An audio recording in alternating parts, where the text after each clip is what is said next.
So this black woman, right? She has a kid with a white man, okay? So the kid is half black and half white, okay? Y'all with me so far? All right. So she posted this video, okay? I'm gonna show you the video. Black queens forever, snow bunnies never. I said black queens forever, snow bunnies never. I said black queens forever, snow bunnies never. So in the video, there's that Dr. Umar sound, Black Queens Forever, Snow Bunnies Never, right? And the white father is talking to the biracial son and saying this, right?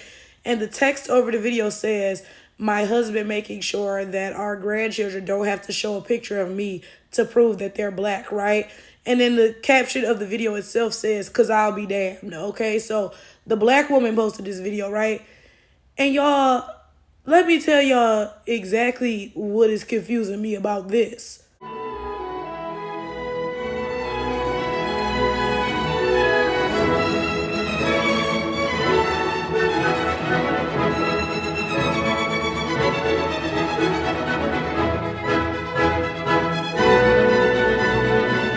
Now, stick with me. Like, let's just look at this logically, right?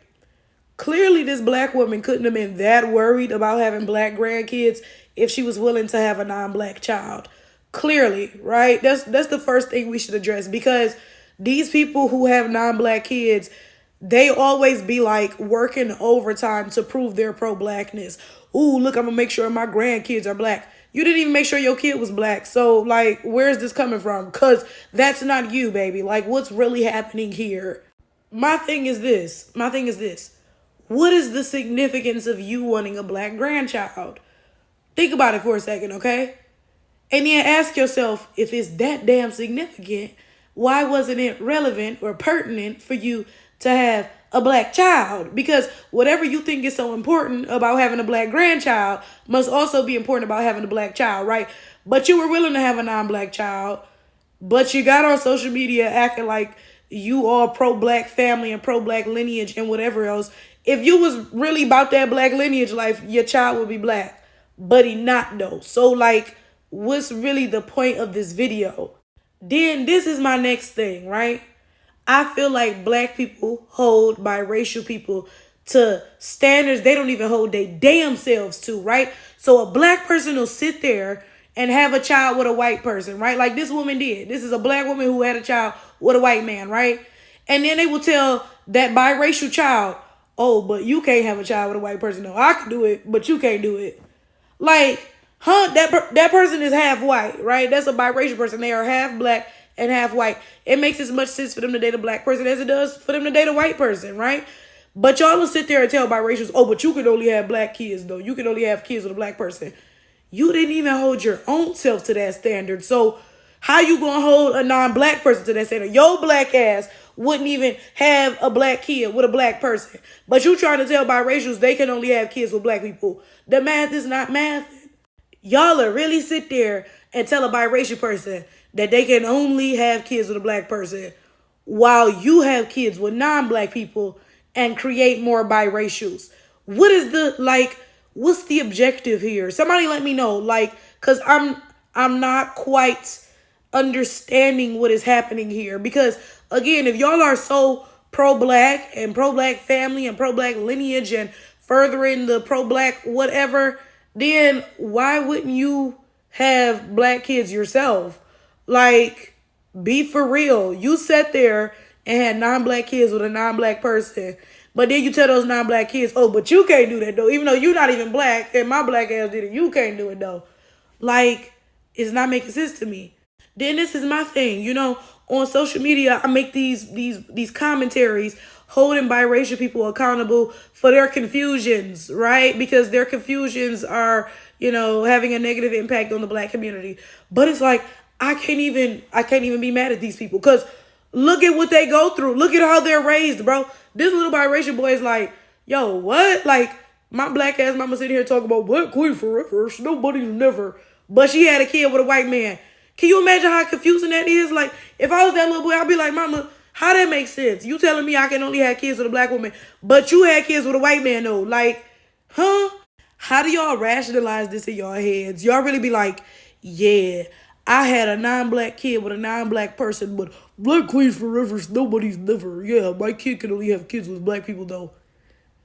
Huh? Like, make it make sense for me, cause like it's I don't think it's ever gonna make sense. Like, I'm gonna be honest with you guys and say that I feel like pro-blackness may just be the current trend, right? Like, when I was growing up back in like maybe like 2000 like 7 or 8, emo was a big trend. Everybody wanted to be emo. That was a huge thing, right? And I feel kind of like pro-blackness is a trend, because this is the thing. When I was growing up, in high school and early adulthood, all of this pro-blackness wasn't really widespread like this. When I got into adulthood, pro-blackness really started to kind of pick up. And all of this black love and black girl joy, melanin magic, black boy joy, black girl magic, all of this stuff, 4C hair appreciation, all of this started to kind of get bigger in my adulthood, right?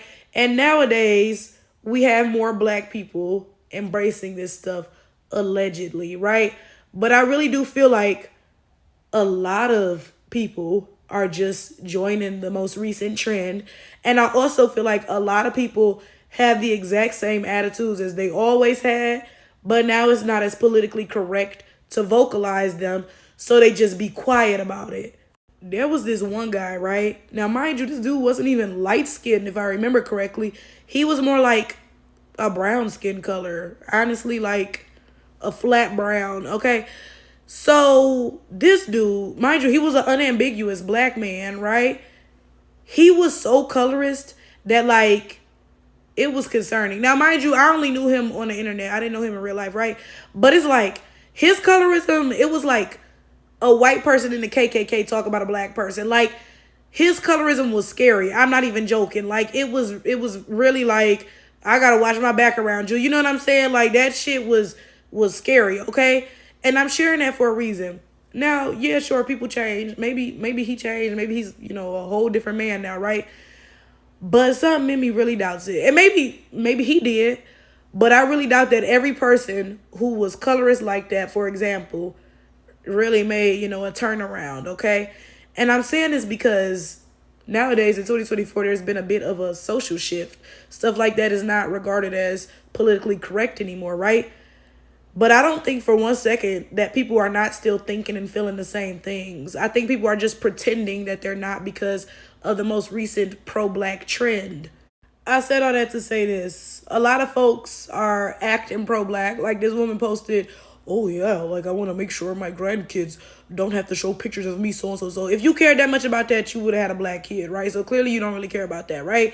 But everybody's putting on the Ritz recently, because again, that's the most trendy thing to do at the time being, apparently.